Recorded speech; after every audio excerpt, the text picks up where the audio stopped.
Graça e paz da parte do Senhor a todos vocês, amados e amadas do Senhor. Quero nesta tarde compartilhar um pouco sobre a leitura do livro A Vida de David Brainerd e de Jonathan Edwards. E nas minhas leituras de outros autores, sempre ouvindo sobre David Brainerd, né? A vida, a influência, o seu legado, e muitos autores, isso me trouxe uma grande curiosidade. E protelei essa leitura, mas chegou o momento de eu começar a me debruçar nessa leitura. Na verdade, esse livro é o diário de David Brainerd. E confesso a vocês que esse livro tem impactado a minha vida e tem feito me fazer muitas reflexões.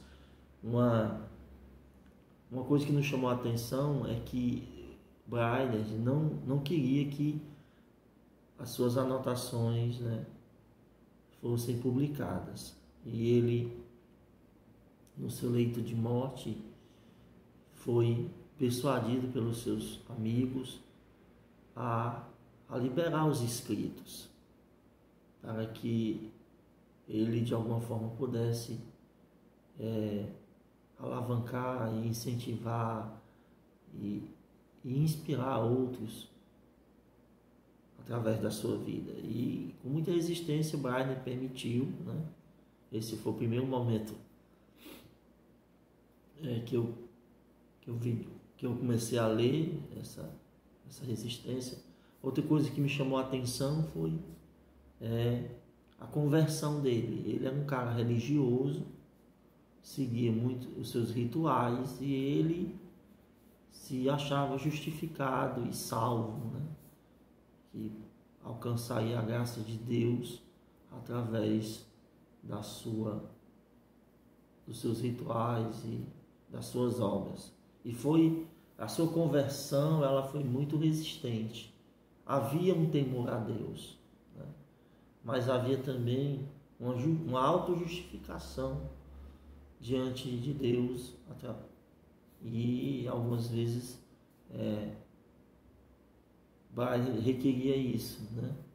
Mas ele foi percebendo que pela sua insegurança, ele se sentia inseguro, ele verdadeiramente se converteu, entendendo que nada que ele pudesse fazer poderia trazer-lhe a paz necessária que ele tanto precisava em seu coração para entrar na presença de Deus e viver para Deus. E após aí, Brainerd é enviado, né? É chamado para fazer missões entre os índios, sai da sua vida urbana e vai para o meio rural, né? Vai habitar com os índios e por muito tempo ele dorme no chão, né? Dorme em cabanas. Depois ele constrói a sua própria cabana, algo muito simples mesmo, e ele vai relatando isso nos seus escritos diários, né? Falando, né? Mas um homem tinha muito temor a Deus, né? E é interessante, houveram picos muito altos, né, de quebrantamento, de espiritualidade, a ponto que em muitos momentos Brainerd pediu para morrer, né? Pediu a morte, não no sentido de um desespero, mas de não suportar viver nesse mundo pecaminoso. E ele se achava indigno de estar na presença de Deus, e ele se incomodava tanto com o pecado que muitas vezes ele pediu a Deus para acabar com esse sofrimento. Então, Brainerd era um homem que vivia uma luta muito grande contra o pecado. ou algo que pudesse o afastar de Deus. E isso nos chamou bastante atenção, né? Me chamou bastante atenção nessa perspectiva. Então, houve muitos momentos de melancolia, de tristeza, mas Brainerd foi aos poucos, de alguma forma Deus foi consolando o Brainerd para que ele pudesse cumprir a sua missão, né? Cumprir a obra pelo qual Deus o havia chamado.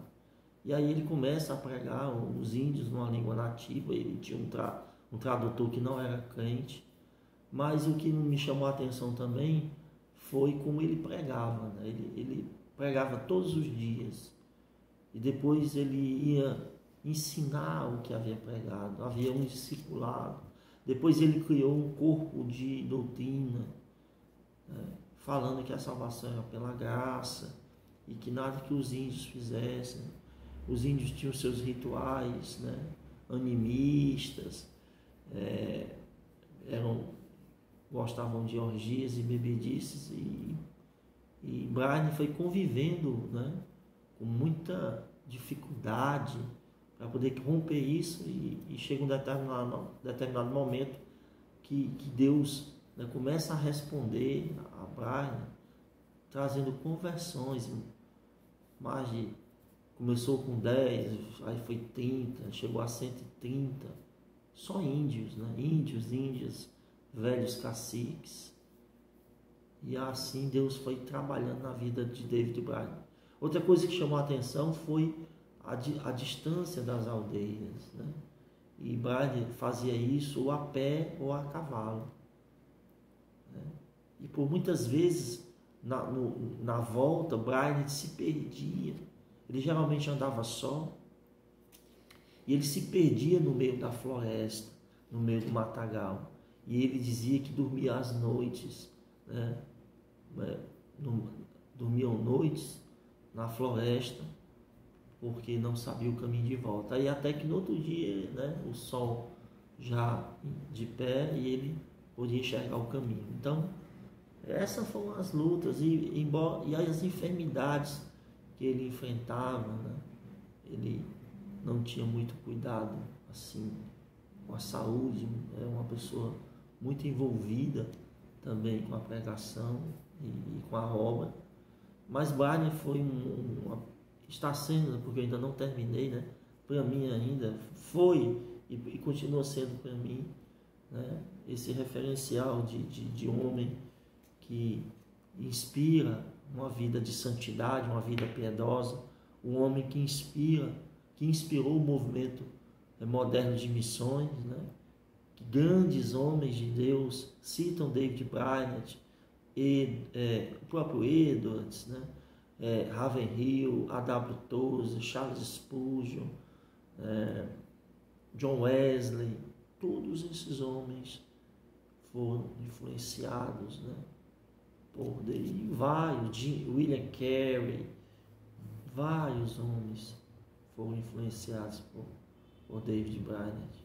E eu já estou encerrando a leitura, mas quero compartilhar com vocês, né, essa alegria de poder saber de que o nosso Deus é o mesmo e quer usar os seus filhos e suas filhas. Então fica a dica de leitura, mas não leiam por ler, leiam trazendo isso para as suas vidas e pedindo a Deus a mesma unção e a mesma graça, o mesmo Espírito que repousou sobre a vida de Brainerd enquanto ele estava entre nós. Então, a vida de David Brainerd, parabenizar a editora Fiel pelo relançamento desse livro, a outra editora que tem o livro mais condensado, mas essa leitura aqui eu achei bem mais interessante. Então, agradecer a vocês que estão me ouvindo e que vocês também possam ler, conhecer a vida de David Brainerd, esse homem de Deus que depois de morto ainda fala. Um abraço fraterno e até a próxima, se Deus nos permitir. Deus abençoe.